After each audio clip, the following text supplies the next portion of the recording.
In 1917, the Russian Revolution tore the Romanov dynasty apart. By July 1918, Tsar Nicholas II and his family were executed, and many more would perish during the Red Terror. Yet one sister, Grand Duchess Olga Alexandrovna, would survive. She survived the fall of the empire, the slaughter of relatives, and fled across continents, eventually dying in Canada as the last surviving child of any Tsar. So how did she escape when almost no one else did? Join me to find out.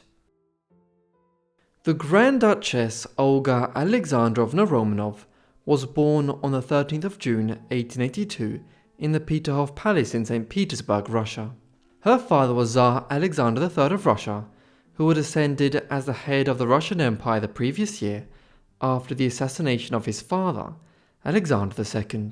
Olga's mother was Princess Dagmar of Denmark, who came from the new Danish royal family that had come to power in 1863 when her father ascended as King Christian IX of Denmark. Crucially, Christian IX's children included Alexandra, who married the future King Edward VII of Britain, and George I, King of the Hellenes.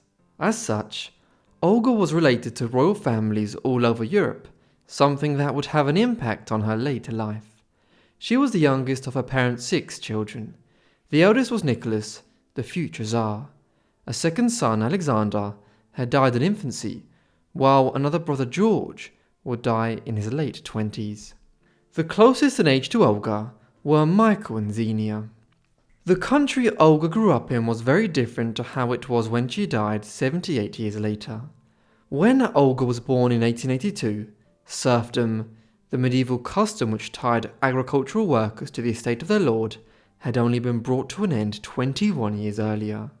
The country was starting to slowly adopt the innovations of the Industrial Revolution, and new types of political movements like communism, anarchism, and nihilism were emerging in Russia. This new political radicalism would shape Olga's entire life story. But before we explore the tragedy that would befall her and her family, a big thanks to today's sponsor, June's Journey. If you're a frequent viewer of the channel, you already know I'm a big gamer, and one of my favourites is June's Journey, a beautifully crafted hidden object mystery game set in the 1920s. In it you play as June Parker, unravelling the secrets behind her sister's murder and the long-buried family mysteries. As you find objects in each scene, you advance to new chapters, reveal new clues, and progress through the story, which is full of twists and turns. I love playing to relax after hours of editing, and love watching my island grow. As you play, you can expand and decorate it to your liking. Here you can see mine. And there's also loads of mini-games and special events, so there's always something to do and it's always fun to play. Make sure to download June's Journey for free by clicking the link down below, or by scanning my QR code. June's Journey is available on iOS, Android, smartphones and tablets, as well as PC, so don't miss out. Safety was a major concern for the Romanov imperial family after the assassination of Olga's grandfather, and she and her siblings were raised in the countryside at the palace of Gatchina, rather than in St. Petersburg. Although they lived in a palace, their upbringing was far from luxurious, and instead was tough and strict. They slept on hard camp beds, rose at dawn, washed in cold water, and ate a simple porridge breakfast. Their education focused on subjects such as history, geography, the Greek and Roman classics, and the study of multiple European languages, all within a conservative environment in which religion played a central role. In October 1888, when Olga was 6 years old, she and her family were on a train returning from a trip to the Caucasus. The imperial family were eating lunch in the dining car, when suddenly they were launched from their seats. The train had approached a small town at speed and violently derailed. Tragically, 21 people died in the incident, though the Romanovs were not among them. Survivors later claimed the Tsar clawed his way from beneath the crushed roof and with a Herculean feat of strength held it up so others could escape. More truthful was that Empress Marie tore up her own clothes to bandage the wounded amid the chaos, while rumours raged that the crash was no accident, despite official findings proving it was. Then, In 1894, Olga's father died prematurely at 49 years of age, owing to kidney disease. The emotional impact on Olga, aged just 12, was traumatic. She was extremely close with her father and described him as being everything to her. On the other hand, her relationship with her mother was much more formal and reserved. Alexander's early death meant that the 26-year-old Nicholas now became the new Tsar, and this also pushed the new generation of the Imperial family to the forefront of political and court life after many years of being secluded at Gatchina. Olga did not take well to her formal entry into Russian society at the end of the 1890s. She was soon being courted by Duke Peter Alexandrovich of the House of Oldenburg, a dynasty which she was related to on both her mother and father's side. He was a man known for his love of literature, gambling, and possibly also men. In 1901 he proposed to Olga, much to the surprise of Russian society. He was well into his 30s, had exhibited almost zero interest in women or marrying before, and it was assumed that he was gay. They married later that year, Olga aged just 19, while Peter was 33. Yet, the marriage is believed to have remained unconsummated, and Peter likely entered into it with the aim of acquiring money from the Russian imperial family to pay off his extensive gambling debts. They then settled into a 200-room palace in St. Petersburg, where Olga and Peter had separate bedrooms at opposite ends of the building. He was kind and considerate towards her, but she longed for love, a normal marriage, and children. Despite his relative kindness, the arrangement eventually led to her becoming deeply unhappy. She fell into a depression and even began to lose her hair, forcing her to wear a wig for a time. By 1903 she asked for a divorce, but he refused. Not all was doom and gloom though. During these years, the Grand Duchess lived close to her brother Nicholas and his family, and their bond deepened. She adored her many nieces, taking them to glittering social events in St. Petersburg, and was especially devoted to the youngest, Anastasia, her beloved goddaughter. Olga and Peter would remain married until 1916, when she demanded another divorce.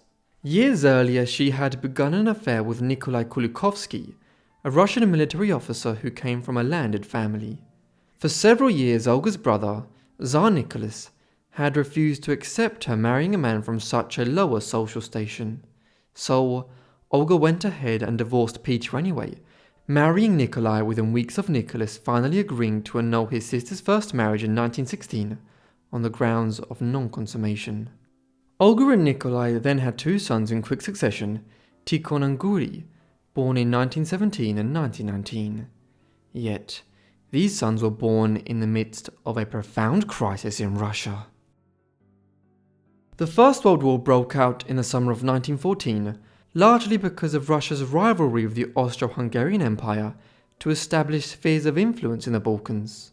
The Russians allied with Britain and France against the Austrians, Turks and the Germans. The war was a disaster for Russia, and especially so for Tsar Nicholas II's leadership. Olga's brother was overthrown in March 1917 in a conservative revolution that was then followed by a much more radical communist revolution in late October. Following the revolution, the movements of the Romanovs were restricted. Then, in the early hours of the 17th of July 1918, Nicholas II and his family were brutally executed by the Bolsheviks in Yekaterinburg.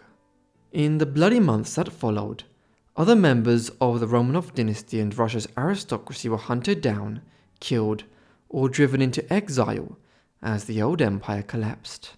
Meanwhile, Olga and her husband were placed under house arrest in the Crimean Peninsula, along with her sister Xenia and their families. As the revolution darkened into civil war, rumours of impending execution spread, and their fate seemed destined to mirror that of Nicholas II and his family.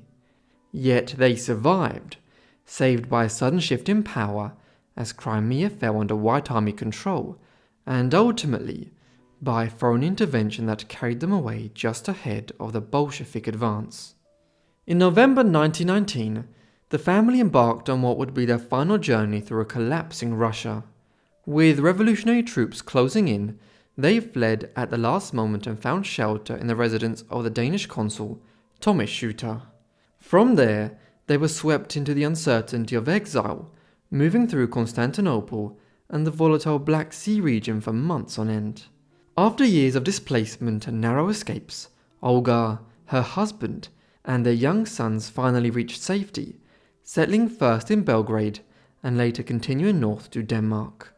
They arrived in the homeland of Olga's mother during the Easter holidays of 1920, where they were reunited with Dagmar.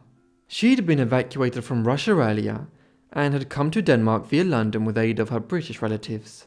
They would spend the next 28 years living in Copenhagen. Olga, her husband and their sons initially lived at the Amalienborg Palace in Copenhagen before moving to Hvidovre. This was an estate that Olga's mother and aunt had acquired back in 1906 as a summer residence for family visits from Russia and Britain.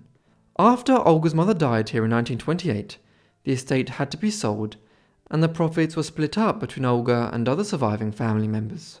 With her proceeds, Olga bought a small farm called Knuds Minde at Ballerup, just outside Copenhagen.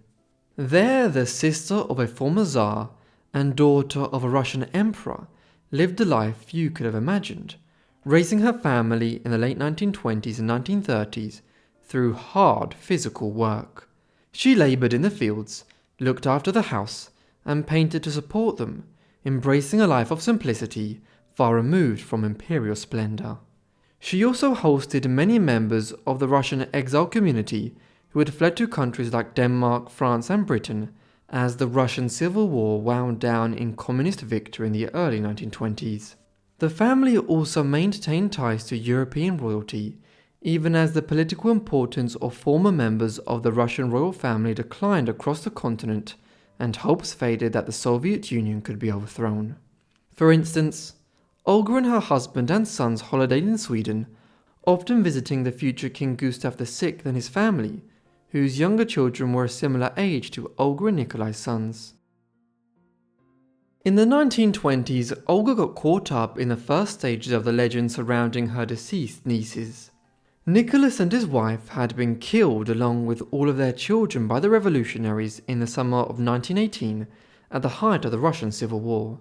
However, it wasn't until the 1970s that details of where the remains were started to be released by the Soviet regime. In the interim, theories abounded that one or more of Olga's nieces had escaped from the Bolsheviks and were living around Europe. The most prominent person in this regard was Franziska Shanskowska, an impostor who early in 1922 began claiming she was Nicholas's youngest daughter, Anastasia. Olga had heard about Shanskowska, and in 1925 she travelled to Berlin to meet her at a nursing home. The Grand Duchess certainly did not believe that the young woman in her late 20s at the time was her niece. For instance, she later noted of the meeting that the woman spoke German, which Anastasia had not been lingual in years earlier, while she seemed to be unable to speak Russian or English. Russian was Anastasia's native tongue, and she had also spoken English in her youth. She also noted that although she had not seen Anastasia in many years, even the passage of nearly a decade could not explain how different she looked. However, Olga did not conclude that this woman was an impostor. She instead believed that she was psychologically disturbed. Shanskowska was indeed unwell, and spent much of her life in various asylums, eventually living her later life as Anna Anderson in the United States. Although Olga and her husband lived in relative peace, if not prosperity, in Denmark after the Russian Revolution, in 1939 Europe was plunged into a fresh war. Denmark and Norway were both occupied by the Nazis after a brief military operation in April 1940. This placed a strain on the family, as Olga's two sons, Tikhon and Guri, were soldiers in the Danish army by then, and they both became prisoners of war for a period of time. As the war drew to a conclusion in May 1945, the Western Allies and the Soviets were spreading out across Central Europe and trying to occupy as much land as possible. This included the Russian occupation of the Danish island of Bornholm, south of Sweden in the Baltic Sea. Actions like this left Olga worried that Denmark might one day fall into the Soviet camp in the developing Cold War, and that she and her family might be in harm's way. This was a reasonable concern, at least as long as Joseph Stalin was head of the Soviet Union. Thus, in the summer of 1948, the family left Denmark and travelled first to Britain, where they were hosted at Hampton Court by Olga's cousin, King George VI. A few weeks later they sailed west again for Canada. Olga would live the rest of her life here. In Canada, Olga and her extended family, which by 1948 included Tikhon and Guri's wives and Guri's 2 children, lived in Toronto initially after arriving in Canada. Later they sought to replicate the life they had lived in the Danish countryside and purchased a farm near Camperville in Ontario. This was not a good strategic move. Before long, Tikhon and Guri moved on to start their own lives with their families, and Olga and Nikolai were left to try and manage the farm as they were nearing their 70s. The post-war labour shortage meant that workers were hard to come by, and in the end, they sold up and returned to Toronto in 1952, the year Olga turned 70. In her final years, Olga's home was visited by old relatives and supporters of the Romanov dynasty. She was invited to attend when her cousin, Queen Elizabeth II of the United Kingdom, visited Canada in her capacity as head of the British Commonwealth in 1959. By then, Olga's second husband was dead. After years of ill health that had left him largely immobilized, he died in August 1958. 2 years later, as her health also deteriorated, Olga moved with friends to a small apartment in East Toronto. She died not long after on the 24th of November 1960, at 78 years of age, after falling into a coma a few days earlier. Though she had lived thousands of kilometers from her homeland, Olga's funeral on the 30th of November was crowded with mourners. She was laid to rest beside her husband in York Cemetery, Toronto. An artist to the end, she painted relentlessly on paper, canvas and ceramic, producing more than 2,000 works over her lifetime.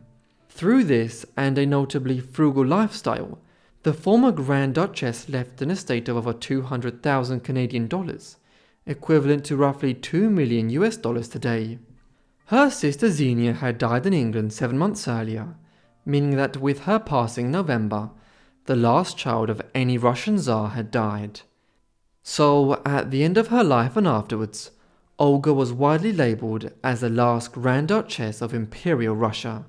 It was the end of an era as the last connective tissue between the modern world and the old Russian Empire of the 19th century passed away. Thank you so much everyone for watching this video on the Grand Duchess Olga. I hope you found it interesting. Also again, a special thanks to June's Journey for sponsoring this video. Make sure to check them out by using my link down below in the description. Let me know what you thought of the video down below in the comments, and if you want more videos on Russian royalty, also let me know down below in the comments. I hope you guys are subscribed and have notifications turned on to get all my videos as soon as I upload them. Anyway, that's all from me, so I'll see all of you in the next Forgotten Life. Thanks,